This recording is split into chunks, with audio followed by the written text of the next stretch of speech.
Hello, അമ്മ മനസ്സിൻ്റെ പുതിയൊരു കഥയിലേക്ക് എല്ലാവർക്കും സ്വാഗതം. ചാനൽ ആദ്യമായിട്ട് കാണുന്നവരാണെങ്കിൽ ഒന്ന് സബ്സ്ക്രൈബ് ചെയ്തിട്ട് ലൈക്ക് ചെയ്യണേ. അങ്ങനെ മനീഷ് ആകെ സങ്കടത്തോടു കൂടിയാണ് സിദ്ധാർത്ഥിൻ്റെ ക്യാബിനിലേക്ക് വന്നിരിക്കുന്നത്. മനീഷിൻ്റെ മുഖം ആകെ ഡെസ്പായിരിക്കുകയാണ്. അപ്പോൾ സിദ്ധാർത്ഥ് ചോദിക്കുന്നുണ്ട്, പണം നിക്ഷേപിച്ചോ എന്ന് ചോദിക്കുന്ന സമയത്ത് കരഞ്ഞുകൊണ്ടാണ് മനീഷ് ഉത്തരം കൊടുക്കുന്നത്. എന്നെ പറ്റിച്ചു, ഞാൻ കബളിക്കപ്പെട്ടു സർ എന്ന് പറഞ്ഞ് കരയാണ്.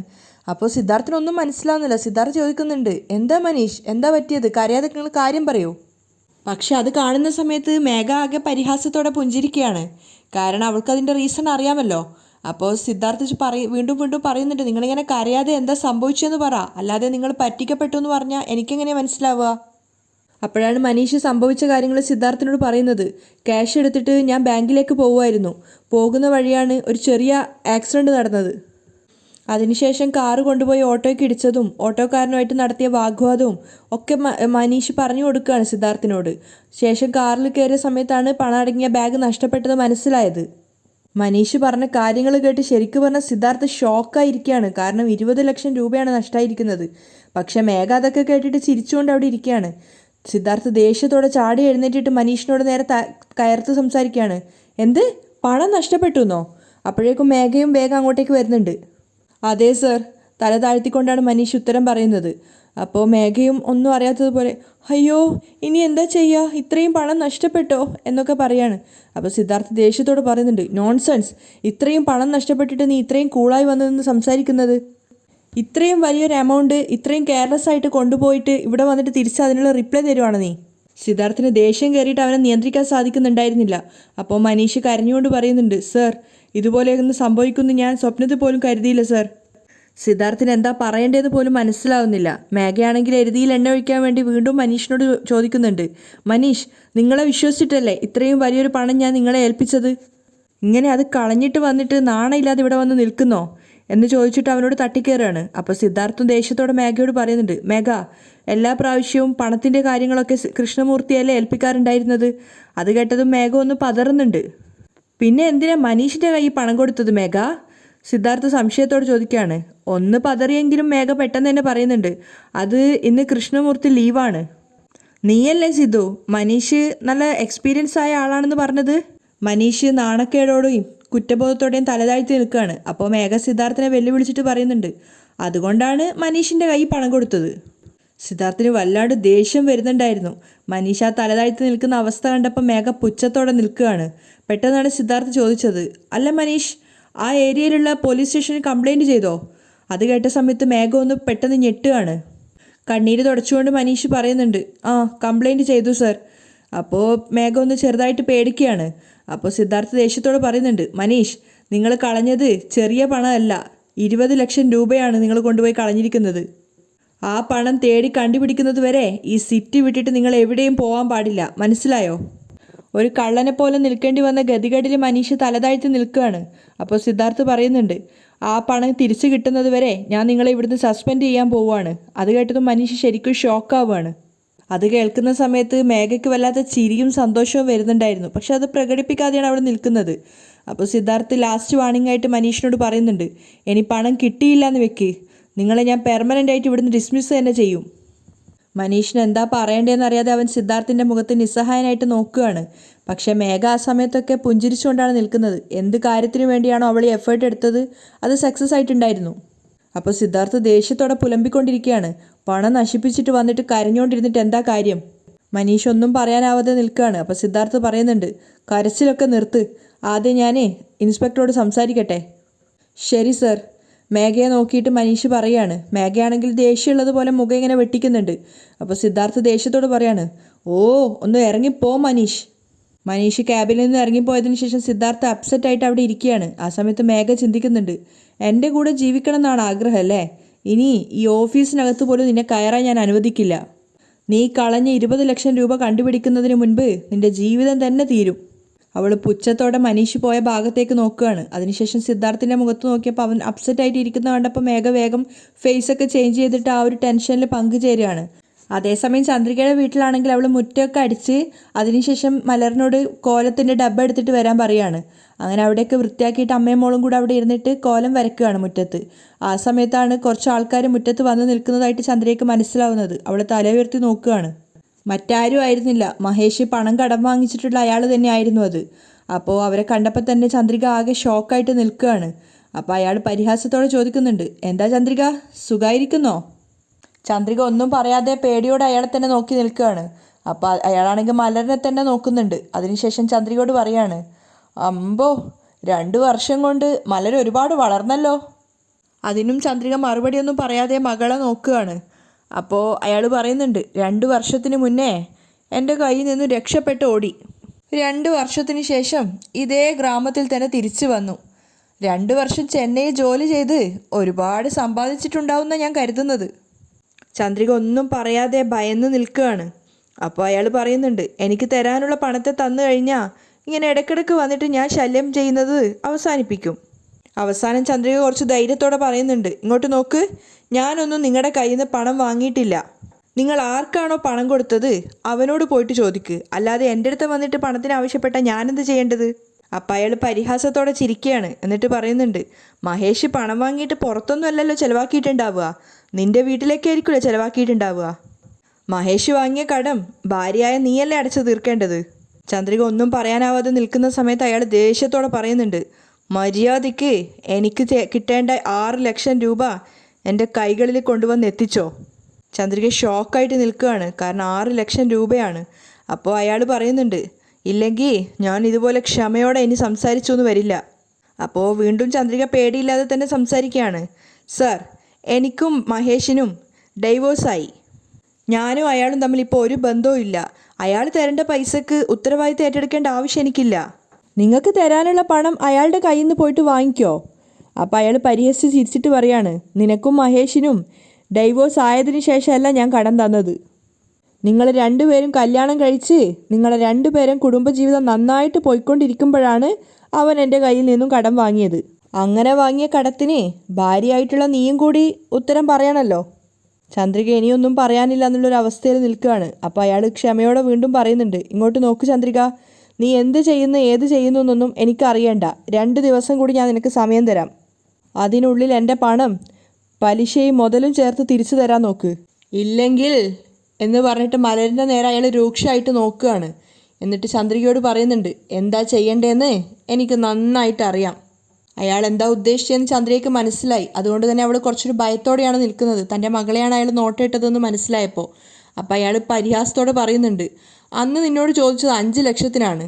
അത് തന്നിരുന്നെങ്കിൽ നിൻ്റെ കടവും തീർന്നേനെ, നിനക്ക് സമാധാനത്തോടെ ജീവിക്കാനും സാധിച്ചേനെ. എന്ത് ചെയ്യാനാ, എല്ലാം വിധി. ശരി ശരി, പണം റെഡിയാക്കി വെക്ക്. 2 ദിവസം കൊണ്ട് ഞാൻ തിരിച്ചു വരും എന്നും പറഞ്ഞൊന്ന് ഭീഷണിപ്പെടുത്തിയിട്ടാണ് അയാൾ തിരിച്ചു പോകുന്നത്. എന്താ ചെയ്യേണ്ടതെന്ന് അറിയാതെ നിസ്സഹായമായിട്ട് നിൽക്കുകയാണ് ചന്ദ്രിക.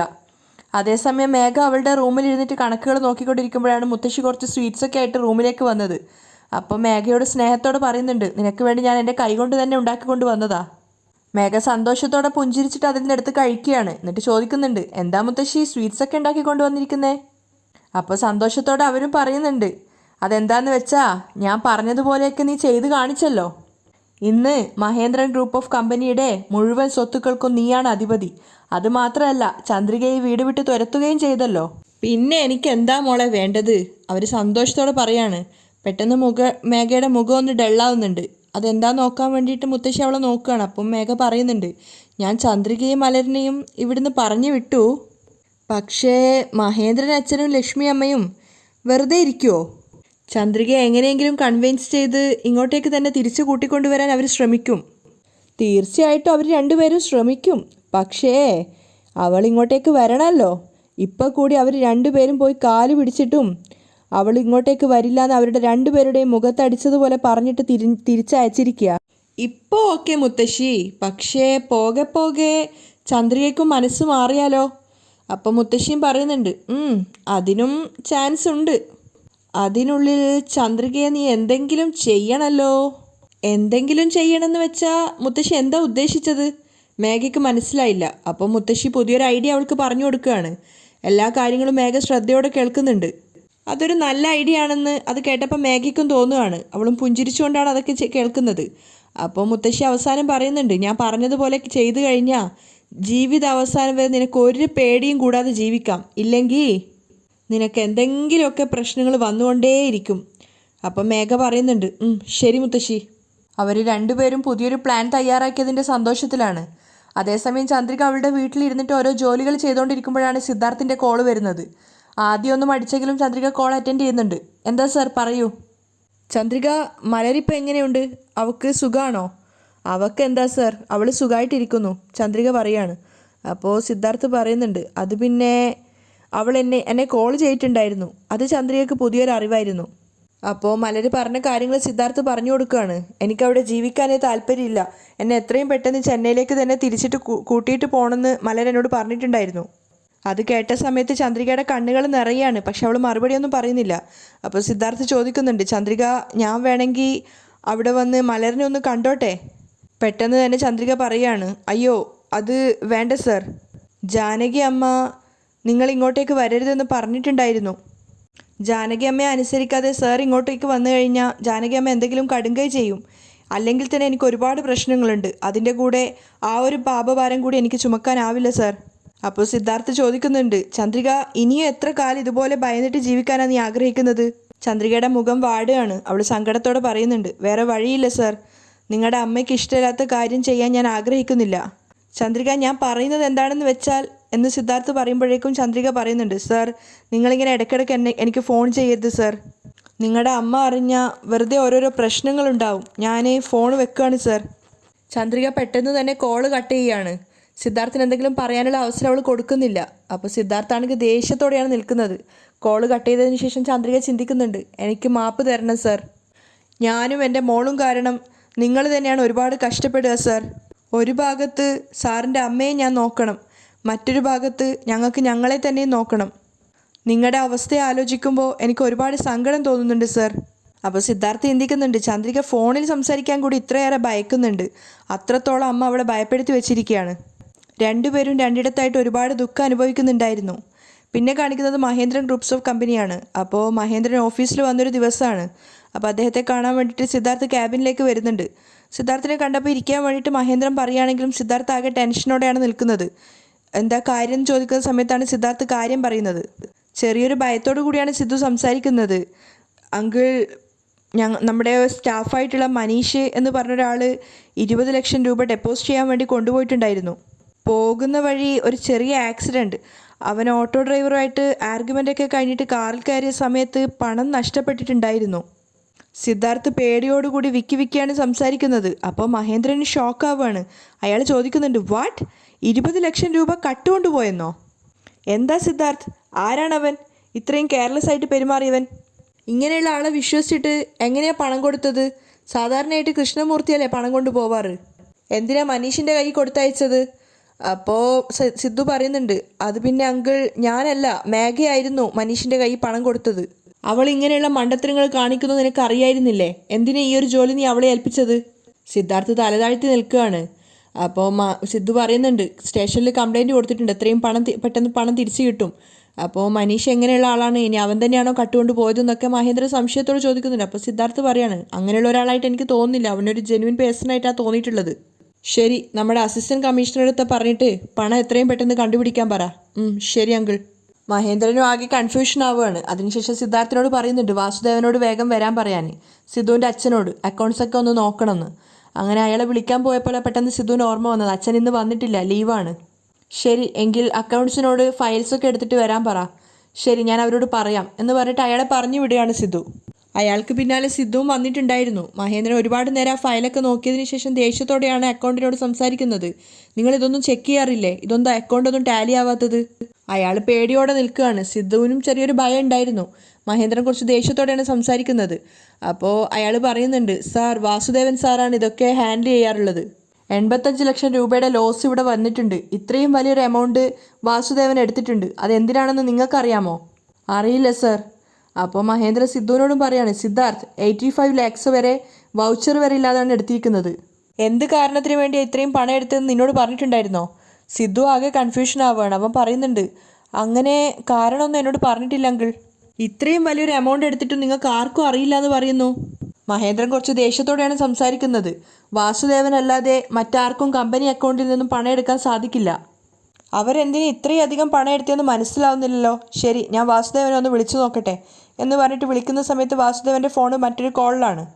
പിറ്റേന്ന് വീട്ടിലെല്ലാവരും ഒത്തുകൂടിയ സമയത്ത് മഹേന്ദ്രൻ സിദ്ധാർത്ഥിനോട് പറയുന്നുണ്ട്, നിൻ്റെ അച്ഛനോട് വരാൻ പറ. വാസു വന്നപ്പോൾ തന്നെ എന്താ അളിയാന്നൊക്കെ ചോദിച്ചിട്ടാണ് വന്നിട്ടുണ്ടായിരുന്നത്. അപ്പോൾ മഹേന്ദ്രൻ കുറച്ച് സീരിയസ് ആയിട്ടാണ് സംസാരിക്കുന്നത്. ഞാൻ നിങ്ങളെ അളിയനായിട്ടല്ല സംസാരിക്കുന്നത്, മഹേന്ദ്രൻ ഗ്രൂപ്പ് ഓഫ് കമ്പനിയുടെ MD ആയിട്ടാണ്. നിങ്ങൾ എത്ര വർഷമായി എൻ്റെ കമ്പനിയിൽ ഫിനാൻസ് മാനേജറായിട്ട് ജോലി ചെയ്യുന്നു? ഒരു 20-25 വർഷമായിട്ടുണ്ടാവും അളിയ. ഈ ഇത്രയും വർഷത്തിനിടയ്ക്ക് ഞാൻ ഇതുവരെ ഒരു തവണ പോലും അക്കൗണ്ട് നോക്കിയിട്ടുണ്ടായിരുന്നില്ല.